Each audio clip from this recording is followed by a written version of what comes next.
दर्शकों प्रणाम। आप देख रहे हैं प्रणम्य भारत। मैं हूं रविंद्र तिवारी गुरुजी। मौनी अमावस्या के दिन प्रयागराज महाकुंभ 2025 की अधोरात्रि 1 बजे हुई भगदड़ में 30 लोगों की मौत हो गई। मौत पर सियासत भी गर्म है।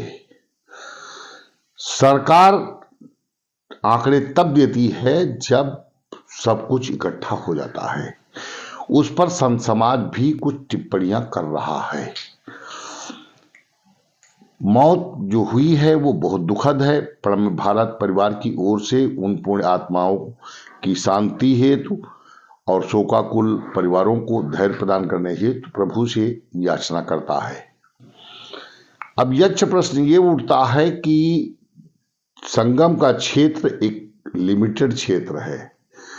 संगम के क्षेत्र में जब पहले से ही सब बना दिया गया था, इतने जब सेक्टर बनाए गए तो उनमें सेक्टरों को बनाने का सरकार का अभिप्राय ये था कि उन सेक्टरों में श्रद्धालु स्नान करेंगे।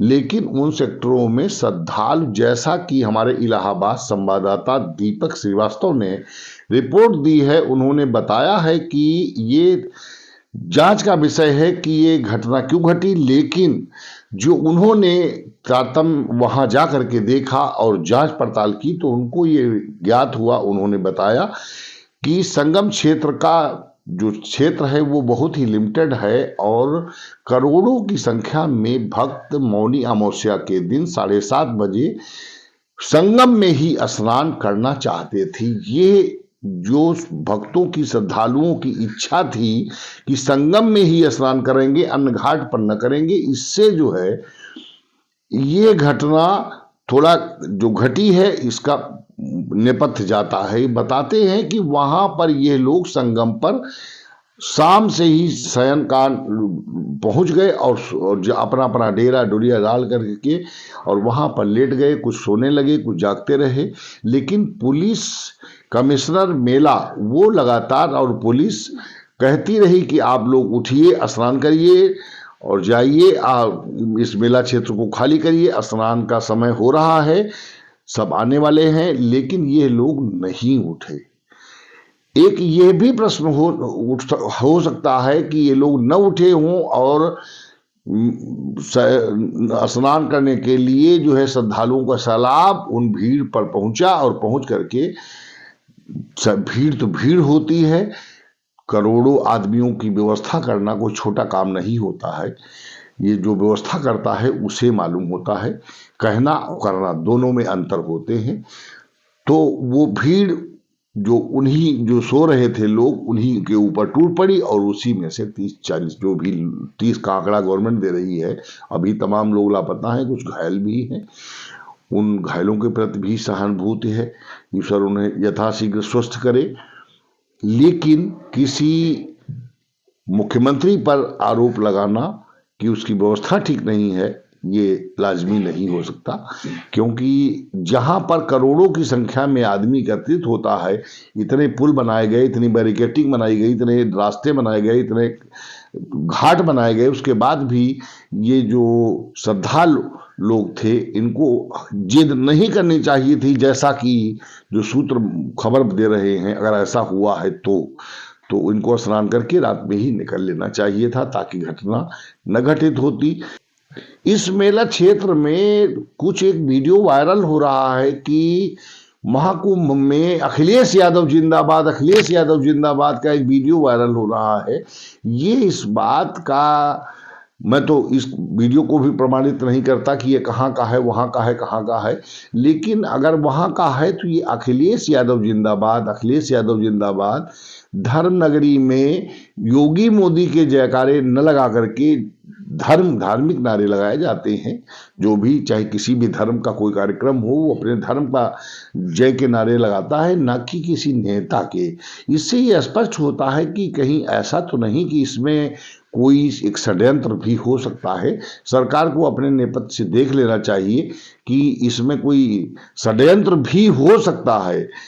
क्योंकि इस घटना पर उत्तर प्रदेश के पूर्व मुख्यमंत्री और समाजवादी पार्टी के राष्ट्रीय अध्यक्ष अखिलेश यादव जी ने कहा है कि मैं वहां जाकर के कोई बयान नहीं, उस पर बयान नहीं देना चाहता, क्योंकि भाजपा कहेगी कि ये राजनीति कर रहे हैं। लेकिन ये उनका बयान जो है बहुत ही गोलदारे में खींच रहा है, क्योंकि संभल में 5 लोग अभी विगत महीनों एक जो हिंसा हुई उसमें मारे गए, और उसमें अखिलेश यादव जी पहुंचे भी और कहा कि न्याय दिलाऊंगा और सब पीड़ितों को सहायता भी करूंगा।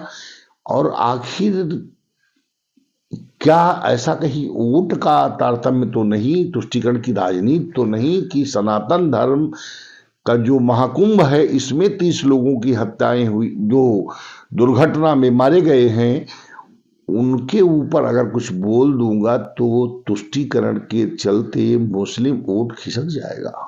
क्योंकि हो ये भी सकता है, क्योंकि एक पूर्व मुख्यमंत्री की ही नाते उनका एक कर्तव्य बनता था कि वो बोलते कि उत्तर प्रदेश में जो महाकुंभ हो रहा है उसमें 30 लोग जो दुर्घटना में भगदड़ में मरे हैं, उन आत्माओं की शांति के लिए मैं शांति के लिए प्रार्थना करता हूं और भाजपा सरकार की निंदा करता हूं। क्योंकि आप कह सकते हैं विपक्ष में हैं, आपको कहने का अधिकार है, आपको विपक्ष जब तक मजबूत नहीं होगा तब तक लोकतंत्र में विपक्ष ही जो है लोकतंत्र की मजबूती होती है। अगर विपक्ष कमजोर हुआ तो सत्ता तंत्र उदंड हो जाता है। तो आपको उस पर न उनका कोई बयान आना न बयान देना, यह भी एक संदेह के दायरे में खड़ा करता है। हो जो भी कुछ, अब इस पर मैं कोई अपनी टिप्पणी नहीं दे सकता, वो जांच का विषय है, अपना सरकार जांच कराएगी कि कैसे घटना घटी, इसमें 30 लोग मारे गए। और मैं प्रशासन से और सभी श्रद्धालुओं से अपेक्षा करता हूं, अपील भी करता हूं कि वो अयोध्या भी जाएं और इलाहाबाद भी जाएं, क्योंकि ये लोग जो रूट बना रहे हैं, बाहर से जो यात्री आए हैं वो महाकुंभ से नैमिष और अयोध्या ये सब जा रहे हैं तीर्थों पर, वृंदावन, तो ये सब अपना एक जो बना रहे हैं, तो थोड़ा सा वेट करके क्योंकि एक साथ अगर एक कैंपस में 1000 की उसकी कैपेसिटी है और उसमें 10,000 आदमी 50 लाख आदमी इकट्ठा कर दिया जाएगा तो ये संभव है कि भगदड़ हो सकती है। तो इन सबसे श्रद्धालु भी बचे और अपना बचाव रखें और पूर्ण लाभ कमाएं, क्योंकि ये महाकुंभ 144 वर्षों के बाद आया है। इसका लाभ जरूर अर्जित करें, पूर्ण लाभ लें, क्योंकि ये कुंभ जो होता है, ये 4 अमृत की बूंदें जो मंथन समुद्र का हुआ था उसके बाद जहां जहां गिरी हैं वहां वहां आयोजित होता है। तो ये 12 साल भी बाद आता है, 6 साल भी बाद आता है, तो इसका अपना समय रहता है। अर्धकुंभ होता है, कुंभ होता है, महाकुंभ होता है। तो आइए आप लोग स्नान दर्शन पूजन करिए, लेकिन मितव्ययी होकर के और सरलता से जाइए, भक्तिभाव से जाइए। और थोड़ा सा जैसे अब तो गवर्नमेंट ने ये कर दिया है कि एक तरफ से लोग जाएंगे एक तरफ से आएंगे, VIP पास भी आज निरस्त कर दिए गए हैं, तो अब ऐसा कुछ नहीं होना चाहिए।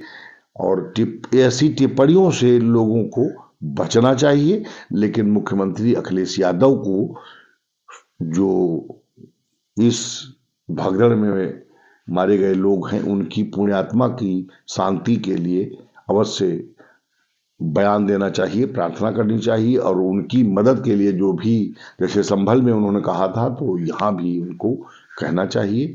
दर्शकों मैं लेता हूँ इजाजत, फिर मिलूंगा किसी नई खबर के साथ, नए मुद्दे के साथ।